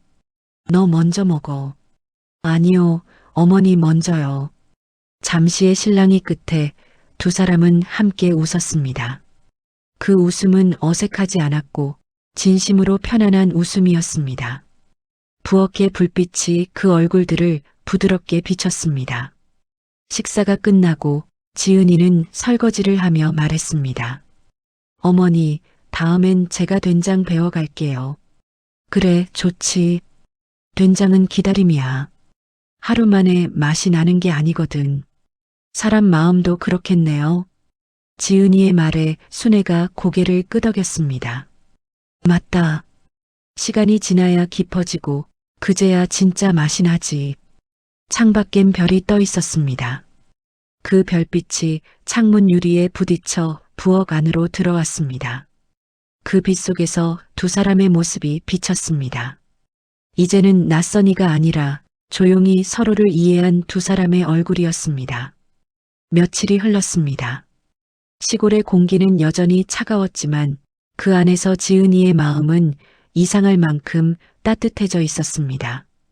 아침마다 들리는 닭 울음소리, 끓는 국물 냄새, 그리고 시어머니의 느릿한 발소리. 그 모든 게 처음엔 낯설었지만 이제는 이상하게 그리운 소리로 들렸습니다. 그날 순애는 부엌에서 김치찌개를 끓이고 있었어요. 지은아, 오늘 올라간다며? 네. 어머니 덕분에 푹 쉬었어요. 그래. 가면 민수한테도 밥 좀 해줘라. 요즘 내 얼굴 못 봤다 하더라. 네, 알겠어요. 지은이는 잠시 머뭇거리다 물었습니다. 어머니, 다음에 또 와도 돼요? 순애는 놀란 듯 그녀를 바라보다 부드럽게 미소 지었습니다. 그럼, 여긴 언제든 내 집이지. 그 한마디가 지은이의 가슴을 울렸습니다. 그녀는 조용히 다가가 순애의 손을 꼭 잡았습니다. 그 손엔 여전히 세월의 주름이 깊었지만 그 안엔 어머니의 온기가 살아있었습니다. 점심 무렵 버스가 마을 어귀로 들어왔습니다. 지은이는 가방을 메고 현관 앞에 섰습니다. 어머니, 저 갈게요. 그래, 조심해서 가라.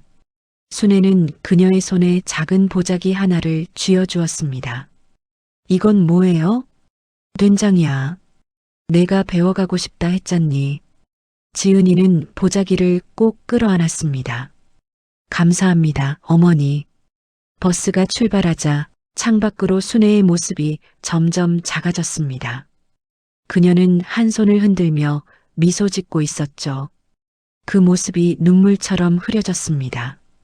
지은이는 가방 속 된장 보자기를 꼭 쥐었습니다. 그 냄새가 가슴속으로 스며들었어요. 짙고 구수하고 따뜻한 향. 그건 단순한 음식의 냄새가 아니라 화해의 냄새, 사람의 냄새였습니다. 버스 창문에 비친 자신의 얼굴을 바라보며 지은이는 천천히 중얼거렸습니다.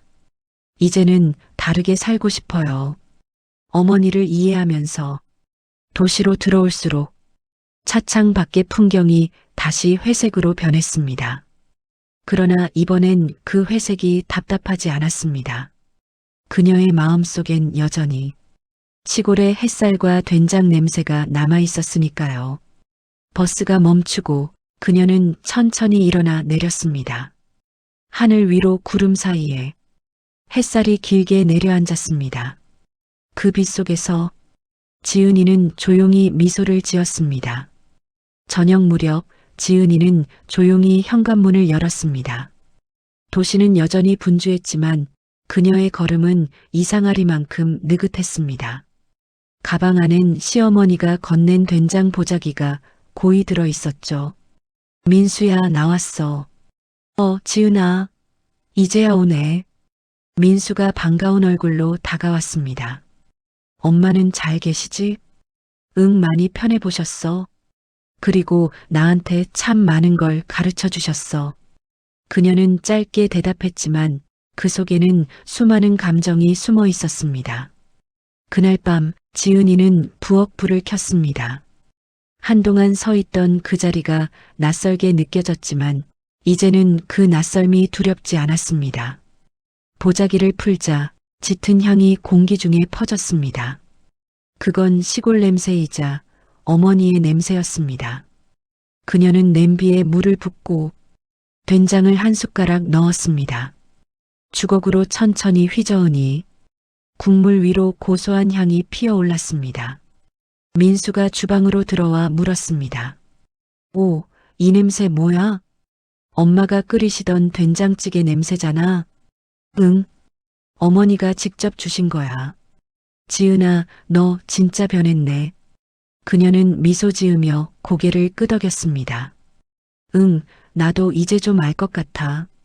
그분이 왜 그렇게 내게 잔소리했는지. 찌개가 보글보글 끓기 시작했습니다.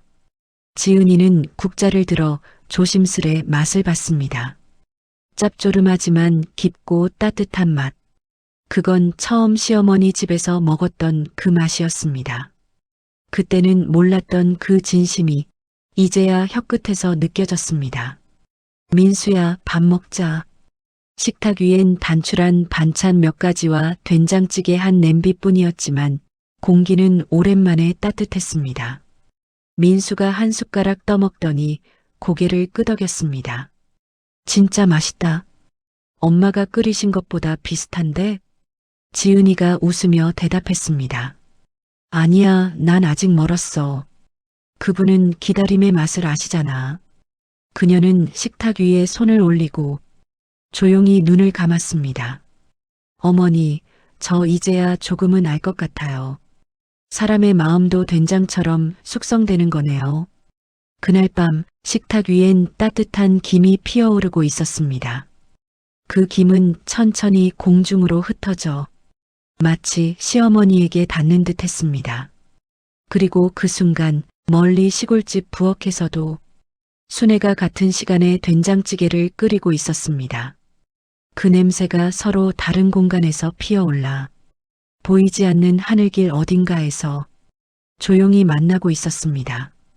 저녁이 다 식어갈 무렵 지은이는 부엌 조명을 하나만 남기고 나머지를 껐습니다. 조용한 불빛 아래 식탁 위엔 두 사람이 먹다 남은 된장찌개 냄비가 아직 따뜻하게 놓여 있었죠. 그녀는 핸드폰을 손에 쥐었습니다. 번호창을 눌러놓고도 한참을 망설였습니다. 지금 전화해도 될까? 그 순간 된장찌개의 고소한 냄새가 마치 등 뒤를 살짝 밀어주는 것 같았습니다.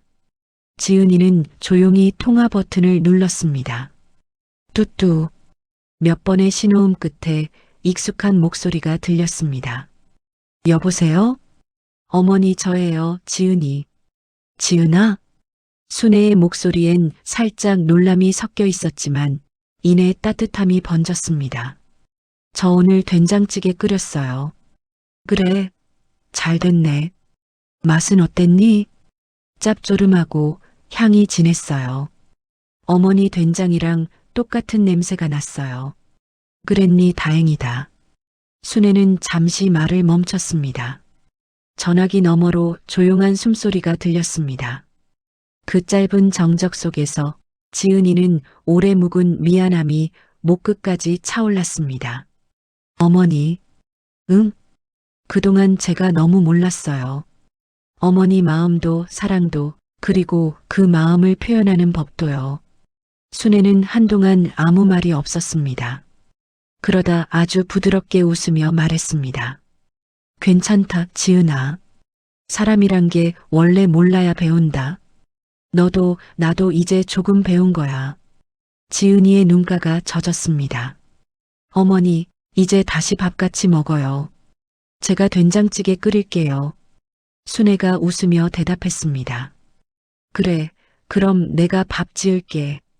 두 사람의 웃음소리가 전화기 양쪽에서 동시에 피어올랐습니다. 그 웃음은 작았지만 멀리 떨어진 두 공간을 따뜻하게 잇는 다리 같았습니다. 지은이는 통화를 마치고 핸드폰을 조용히 내려놓았습니다. 그녀는 식탁 위 된장찌개 냄비를 바라봤습니다. 김이 살짝 피어올라 천천히 사라져가고 있었어요. 그 향이 아직 방 안에 남아 있었습니다.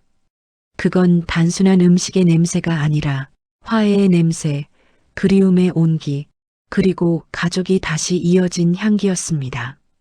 지은이는 천천히 눈을 감으며 속삭였습니다. 어머니, 이제 진짜로 우리 가족 같아요. 창밖에는 달빛이 비추고 있었습니다.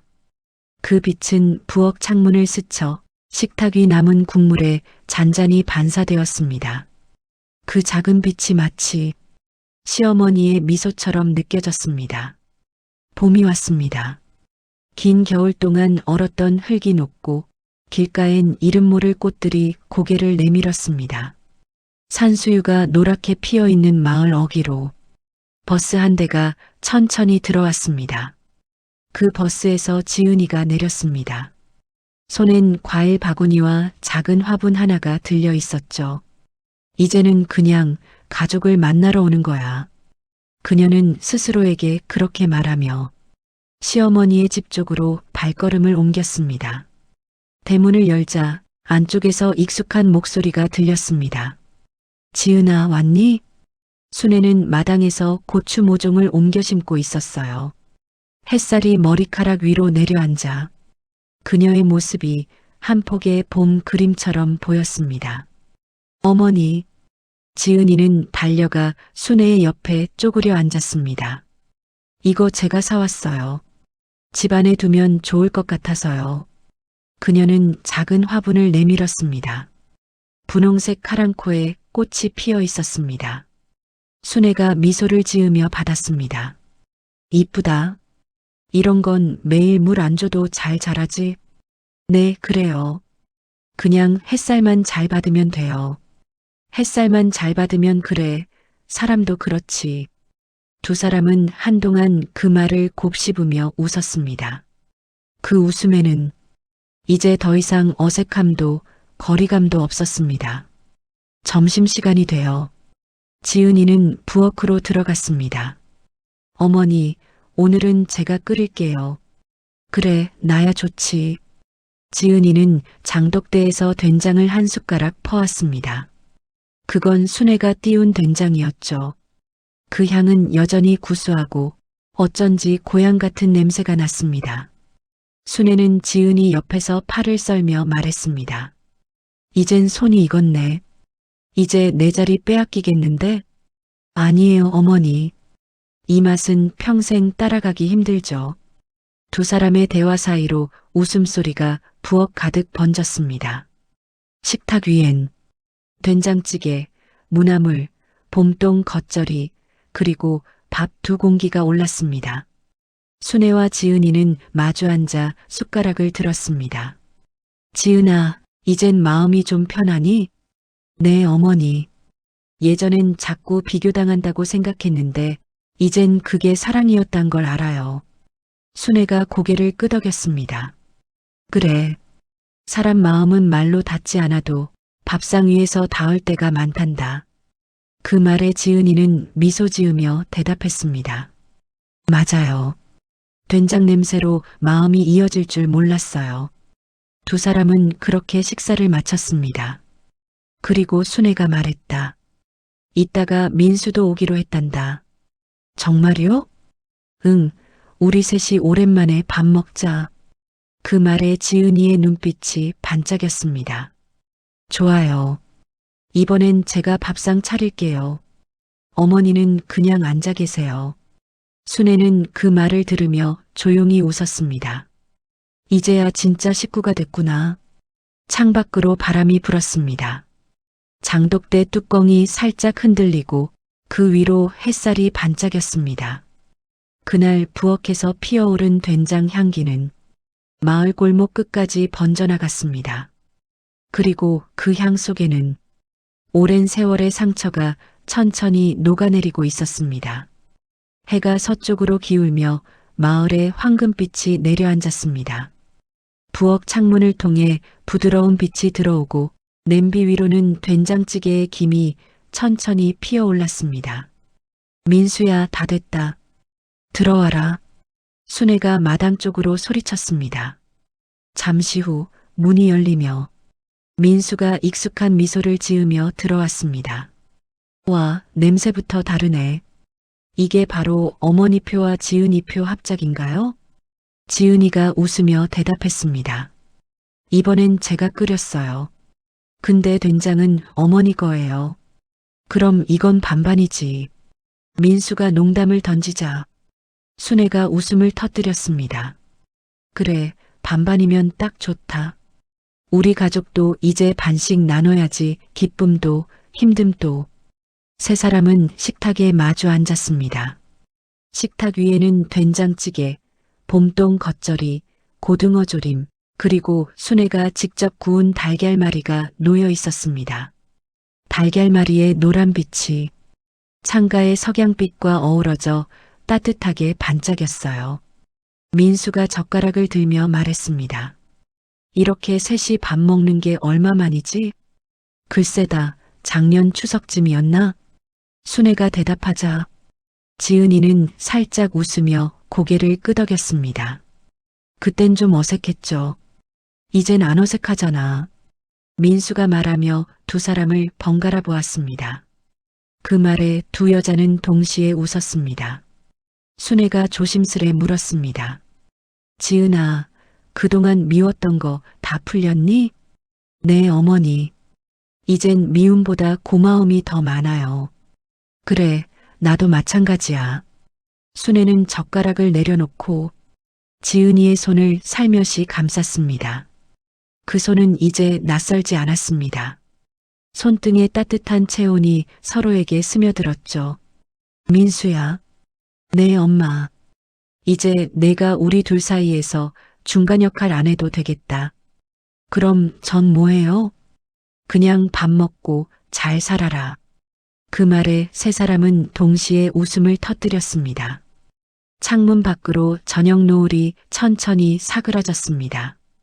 붉은 빛이 식탁 위를 덮고 된장찌개의 김이 그 빛 속에서 은은히 피어올랐습니다. 그 순간 세 사람은 아무 말도 하지 않았지만 마음속으로 같은 생각을 하고 있었습니다. 이제 진짜 가족이구나. 식사를 마친 뒤 지은이는 조용히 부엌 창문을 열었습니다. 바람이 살짝 들어와 식탁 위에 꽃잎 하나를 흔들었습니다. 순애는 그 모습을 보며 말했습니다. 저 봄바람 우리 마음 같네. 서로 닫혀 있다가 이제야 통하는구나. 지은이는 미소 지으며 대답했습니다. 이 바람은 아마 된장 냄새를 타고 왔을 거예요. 그렇겠지. 세 사람의 웃음이 부엌 가득 울려 퍼졌습니다. 그 소리는 긴 겨울을 끝내고 찾아온 봄의 노래처럼 따뜻했습니다. 식사가 끝나고 집안은 고요해졌습니다. 순애는 부엌을 정리한 뒤 이 늙은이는 먼저 자야겠다. 웃으며 안방으로 들어갔습니다. 민수는 마루에 앉아 TV를 보고 있었고 지은이는 부엌의 불을 낮게 줄였습니다. 창문 밖으로는 봄밤의 바람이 살짝 스며들어 커튼 끝을 살랑이 흔들고 있었습니다. 그 바람 속엔 된장 냄새와 나물 향이 희미하게 섞여 있었습니다. 지은이는 조용히 안방 문틈으로 어머니의 모습을 보았습니다. 순애는 이불을 반쯤 덮은 채 조용히 잠이 들어 있었습니다. 그 얼굴에는 이제 싸늘한 굳음 대신 온화한 평안이 자리 잡고 있었죠. 지은이는 부엌으로 돌아와 탁자 위에 작은 수첩을 꺼냈습니다. 그리고 펜을 들어 조용히 글을 써내려갔습니다.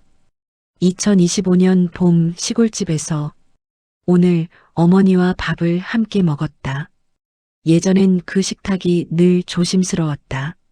무슨 말을 해야 할지, 무슨 표정을 지어야 할지 몰라서 국 한 숟갈 뜨기도 힘들던 그 시절이 있었다. 그런데 오늘은 다르다. 된장찌개를 끓이면서 그 냄새가 우리 마음을 이어준다는 걸 느꼈다. 어머니는 여전히 그 자리에서 나를 기다리고 계셨다. 나는 돌아와서야 그걸 깨달았다. 사람의 마음은 말로 풀리지 않을 때도 있다. 대신 밥 한 끼, 국 한 그릇이 그 모든 걸 대신 말해줄 때가 있다. 오늘의 밥상은 미움이 아니라 사랑이었다. 오해가 아니라 이해였다. 나는 이제야 가족이 되었다. 지은이는 펜을 놓고 조용히 눈을 감았습니다. 한 줄기 봄바람이 창문 틈으로 들어와 그녀의 머리카락을 살짝 흔들었습니다. 멀리 안방 쪽에서는 순애의 규칙적인 숨소리가 들렸습니다. 그 소리는 마치 자장가 같았습니다. 지은이는 창문을 닫으며 중얼거렸습니다. 어머니, 이제부터는 제가 먼저 다가갈게요. 다시는 멀어지지 않게. 불빛을 끄자 집안은 조용히 어둠에 잠겼습니다. 그 어둠 속엔 싸늘함이 아니라 오랜만에 찾아온 평화가 있었습니다. 마당의 장독대 위로 달빛이 하얗게 비추고 있었습니다. 그 달빛은 된장 냄새와 함께 밤 공기를 감싸며 조용히 두 사람의 꿈속으로 흘러들어갔습니다. 이튿날 아침 닭이 울고 새들이 처마 밑에서 지저귀었습니다. 창문 사이로 부드러운 햇살이 방 안으로 스며들며 하얀 이불 위를 따뜻하게 덮었죠. 지은이는 먼저 깨어 조용히 부엌으로 나왔습니다. 유리창 밖으론 마당의 장독대가 반짝이고 밤새 내린 이슬이 햇빛에 부서지고 있었습니다. 그 모습이 마치 누군가의 오랜 눈물이 빛으로 변한 듯 했습니다. 일찍 일어났네. 순애의 목소리가 들렸습니다. 그녀는 회색 조끼를 걸친 채 부엌 문에 기대어 있었습니다. 네, 잠이 깨서요. 차 한 잔 끓이려고요. 그래, 그럼 같이 마시자꾸나. 지은이는 주전자에 물을 올렸습니다. 물이 끓기 시작하자 순애가 다가와 찻잔을 꺼냈습니다. 그 찻잔은 오래된 자기잔이었지만 그 위에 맑은 빛이 맺혀 있었습니다. 이 잔 예쁘네요. 내 아버지 살아계실 때 쓰던 거야. 그 사람도 아침마다 차를 마셨지. 그래서 그런가 봐요. 잔에서 따뜻한 냄새가 나요. 순애는 살짝 웃었습니다. 그건 마음이 따뜻해서 그런 거야. 둘은 마루로 나와 봄 햇살 아래 나란히 앉았습니다. 차향이 바람에 실려 퍼졌습니다. 산수유 꽃잎이 바람결에 날려 두 사람 앞에 살포시 떨어졌습니다. 어머니, 응? 이런 시간이 참 좋아요. 조용하고 따뜻하고, 그래, 이게 평화지. 잠시 침묵이 흘렀습니다. 새소리, 찻잔 부딪히는 소리, 그리고 두 사람의 숨소리만이 그 공간을 채웠습니다. 순애가 천천히 말을 이었습니다. 지은아, 사람이 늙을수록 욕심이 많아진다더라. 나는 그게 재산 욕심인 줄 알았는데 이젠 아니야. 그럼 어떤 욕심이에요? 마음을 남기고 싶은 욕심이지. 내가 누군가에게 따뜻했던 사람으로 기억되고 싶은 욕심, 지은이는 조용히 고개를 끄덕였습니다. 그 마음 저한테도 물려주세요. 그래, 너라면 잘 이어가겠지. 햇살이 두 사람의 얼굴을 감싸며 시간이 천천히 멈춘 듯 했습니다. 순애는 찻잔을 들며 말했습니다. 이젠 정말 딸 같다. 지은이는 미소 지으며 대답했습니다. 저도 이제 어머니가 친정엄마 같아요. 두 사람은 눈을 마주쳤습니다. 그 순간 그동안의 모든 오해와 미움, 그늘과 상처가 봄 햇살 속으로 사라지는 듯 했습니다. 바람이 살짝 불어와 찻잎이 잔 위에서 빙그르르 돌았습니다. 그 빛나는 물결 속에서 지은이는 생각했습니다. 이제는 괜찮아요. 우린 정말 가족이에요. 멀리서 민수가 마당으로 걸어 나왔습니다. 두 분 아침부터 무슨 수다예요? 순애가 웃으며 대답했습니다. 그냥 세상 사는 이야기지 뭐. 그래요. 엄마랑 아내가 이렇게 웃는 거 요즘 보기 힘든데요? 그럼 사진이나 찍어라. 찰칵. 봄 햇살 속 세 사람의 웃음이 한 장의 사진으로 남았습니다. 며칠 뒤 맑은 하늘 아래 장독대 앞이 분주했습니다. 햇살은 포근하게 내려앉고 된장을 담글 커다란 항아리들이 줄지어 서 있었습니다. 순애는 손소매를 걷어붙이며 말했습니다. 자, 이제 진짜 제대로 배워야지. 네, 어머니. 오늘은 제가 끝까지 함께 할게요. 지은이는 환하게 웃으며 대답했습니다. 콩을 삶는 냄새가 공기 중에 퍼졌습니다. 구수한 향기 속에 두 사람의 웃음소리가 섞여 들렸습니다. 지은이는 팔소매를 걷고 콩을 으깨기 시작했습니다. 이렇게 으깨면 되나요? 응, 너무 세게는 말고. 콩알이 살아있어야 맛이 깊지. 순애는 손끝으로 메주 덩어리를 다듬으며 잠시 지은이를 바라봤습니다. 햇살에 비친 며느리의 얼굴엔 이제 더 이상 낯설미 없었습니다. 그 표정엔 따뜻한 여유와 언젠가 자신이 젊었을 때 가졌던 살아있는 온기가 느껴졌습니다. 어머니, 이 된장은 얼마나 기다려야 하나요? 적어도 석 달. 날이 따뜻하면 조금 빠르고 비가 많으면 좀 더 걸리지. 그럼 우리 그때 다시 같이 열어봐요. 지은이의 말에 순애는 웃음을 머금었습니다. 그래, 그땐 너랑 나랑 같이 뚜껑 여는 거다. 이건 우리 약속이야. 그녀는 장독대 옆에 작은 표식을 하나 새겼습니다. 2025년 봄 순애 앤드 지은 첫 된장. 두 사람은 서로를 바라보며 웃었습니다. 그 웃음은 더 이상 며느리와 시어머니의 것이 아니라 인생을 함께 걸어온 두 여자의 미소였습니다. 지은이가 장독 뚜껑을 덮으며 말했습니다. 어머니, 이 된장이 숙성되는 동안 우리 마음도 더 깊어질 것 같아요. 그럴 거야. 좋은 된장은 기다림에서 만들어지고 좋은 관계도 그 기다림에서 자라나거든. 바람이 살짝 불어와 장독대 위의 흙먼지를 털어냈습니다. 햇살이 반사되어 항아리 표면이 반짝였습니다. 순애는 잠시 하늘을 올려다봤습니다. 푸른 하늘, 새소리, 그리고 봄의 냄새.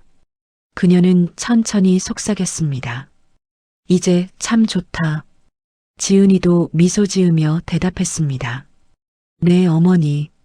이게 진짜 가족의 냄새 같아요. 순애는 살짝 고개를 끄덕이며 지은이의 어깨를 두드렸습니다. 그래, 이 냄새 잊지 말자. 다투는 날이 와도 이 냄새만큼은 마음에 남겨둬라. 네, 어머니. 약속할게요. 그날 오후 두 사람은 마당 끝 평상에 나란히 앉아 된장 항아리를 바라봤습니다. 햇살이 그들 위로 부드럽게 내리쬐며 바람이 장독대 사이를 지나갔습니다. 그 바람 속엔 지나간 오해도 미움도 눈물도 모두 녹아 있었습니다. 대신 남은 건 서로를 이해하게 된 따뜻한 사람 냄새뿐이었습니다. 그리고 그날의 공기, 그날의 된장 향은 오랫동안 그들의 마음속에 남아 가족이라는 단어를 부드럽게 덮어주었습니다.